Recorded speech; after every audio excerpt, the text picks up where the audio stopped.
The strategic direction for Manchester United's January transfer window may have been subtly unveiled, not through the frantic speculation of tabloids, but through the calculated words of their manager, Ruben Amorim. His recent press conference, dissected across the media landscape, provided a fascinating glimpse into the specific profile of player he feels is missing from his current squad. The core of his argument centred on the Everton match. A game where United faced 10 men but struggled to find a decisive breakthrough. Amorim pointedly noted the absence of a player analogous to Amad Diallo, but with a crucial twist, a right-footed version capable of operating on the left flank. This was not a vague lament about quality, it was a precise diagnosis of a tactical deficiency. He articulated a vision for a more complete squad, one equipped with the right characteristics in every single position to perfectly execute his system, admitting that the current setup is not yet the perfect vehicle for his philosophy.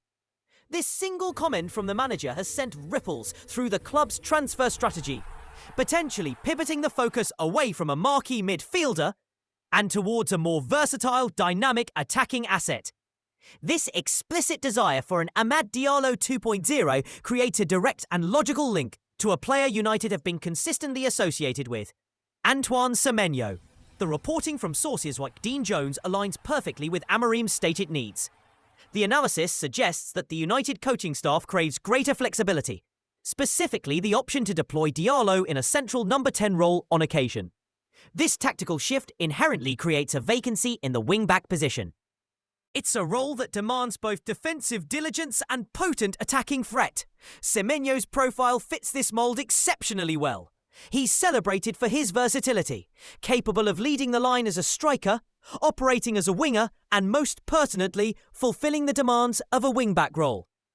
His ball-carrying ability and propensity to play on the front foot are characteristics that Amorim explicitly values.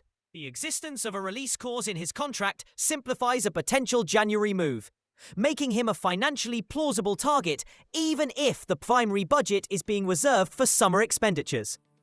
While questions remain about whether the club views this clause as representing true value, the alignment between the manager's public wish list and the player's tangible skill set is too significant to ignore. However, this potential pivot towards a versatile attacker like Semenyo raises profound questions about the overarching midfield strategy.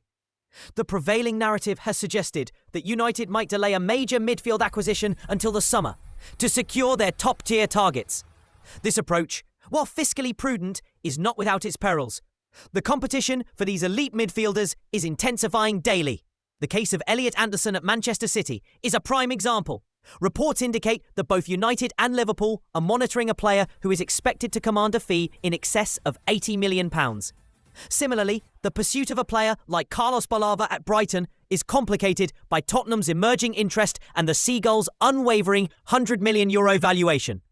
The risk of putting all strategic eggs in the summer basket is that rival clubs with greater financial muscle or the lure of Champions League football could swoop in and hijack these deals. The potential scrap of PSR and its replacement with new financial regulations could theoretically free up clubs to spend more aggressively in January. But this remains a speculative point. The fundamental dilemma is clear. Does the club stick to the patient long-term plan for the midfield? Or does it react to the manager's immediate tactical needs and a potentially more volatile summer market by acting in January? This transfer strategy exists alongside the club's commendable and renewed focus on securing young talent for the future. The imminent arrival of Cristiano Rosco, a highly regarded midfielder, is a testament to this direction. This is a welcome shift away from the previous era's tendency to overinvest in the immediate first team at the expense of long-term squad building. However, this strategy is contingent upon one critical factor: a visible and viable pathway to the first team. There is a growing concern that under Amorim, opportunities for integrating these promising youngsters have been limited. While understandable given the pressure for immediate results, a club of United stature must demonstrate a commitment to youth development beyond mere acquisition. The development of a player must be paired with the promise of minutes. Otherwise, the club risks its reputation as a destination for the world's best young talent. The reported year-long tracking of another prospect, Robinho Jr., indicates a sustained scouting effort, but the ultimate success of this policy will be measured not by the number of signings, but by the number of breakthroughs into the senior squad. Beyond the immediate need for a versatile attacker and the long-term midfield conundrum, the striker position presents its own complex puzzle. The links to a proven experienced goalscorer like Borussia Dortmund's Serhou Guirassy are intriguing. With a release clause rumoured to be around €50 million, applicable to a select group of top clubs, including United, he represents a potentially cost-effective solution. However, at 29 years old, he does not fit the typical profile of a long-term project signing.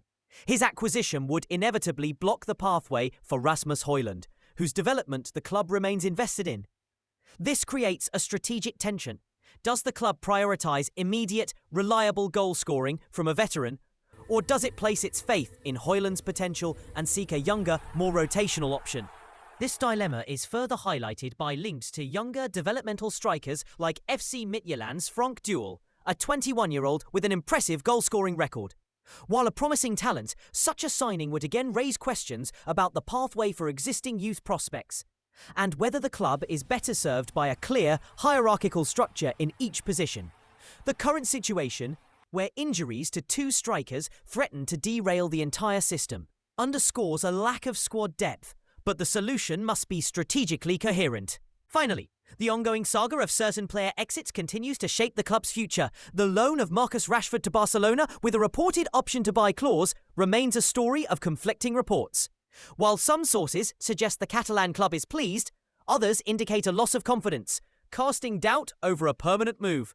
This uncertainty creates a looming summer dilemma.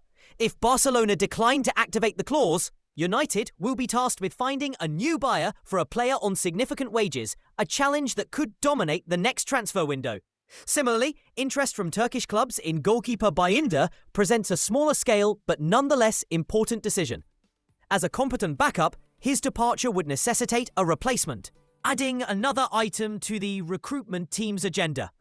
These outgoing operations are just as crucial as the incoming ones, as they free up both squad space and financial resources, allowing the club to be more agile and decisive in pursuing the primary targets that will define the Ruben Amorim era.